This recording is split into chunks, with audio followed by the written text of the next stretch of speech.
For almost 30 years, the National Afro-American Museum and Cultural Center in Wilberforce, Ohio, has welcomed visitors from around the world.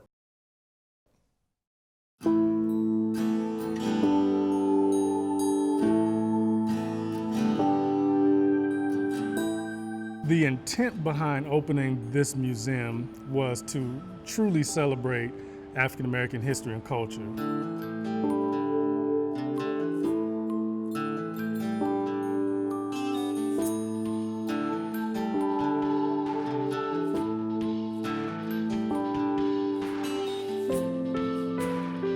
Our museum started with the concept, I think in the mid-1970s.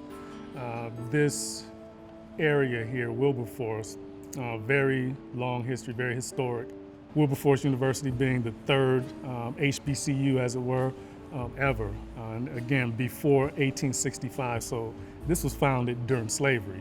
So the history, the meaning behind that is really deep. So we think it's fitting that the first national African American museum would be situated on one of the oldest HBCU campuses anywhere. African Americans from all over the country have had some sort of history here or some aspect or been in contact with something that happened here in Wilberforce. C.J. McLean, U.S. Senator John Glenn, people like that got together, started to toy with the idea of building a museum, a national museum, which at that time hadn't existed in this country.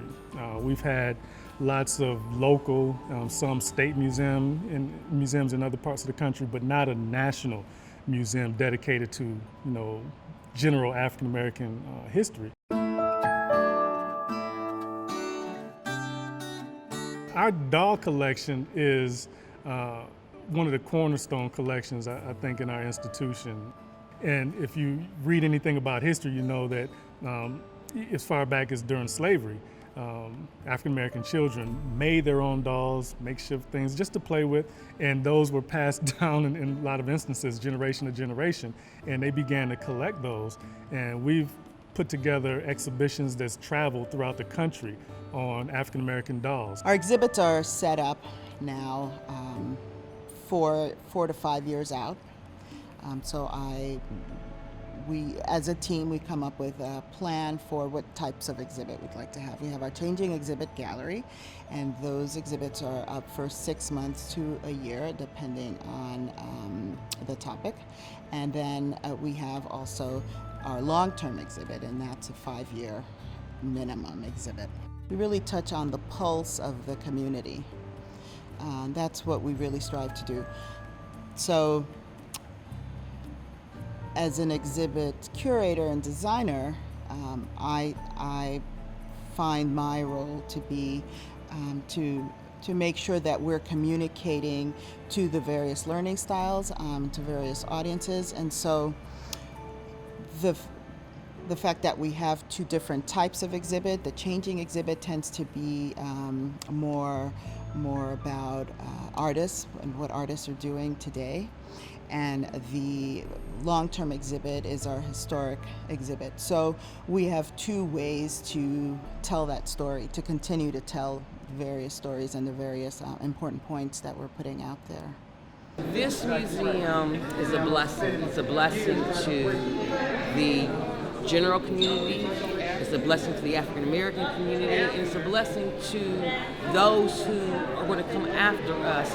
This museum allows us to leave an imprint on this society. It allows us to leave a piece of ourselves here to let you know, one, that we were here. You can come in here and look at what a kitchen looked like in 1950, 1960. It's just a place for family. I'm telling you, I would not be here if it were not for the museum. And it also encourages artists to step out, and have faith and believe that you can be an artist. The founding director and some of the other subsequent directors we've had, they had the foresight to collect African American art. Our art collection obviously is not the biggest art collection that exists, but it's so jam-packed full of such rare pieces because we were collecting so early when others were just doing things locally. We were collecting nationally. So when we look at our art collection now, it's so much interest in that.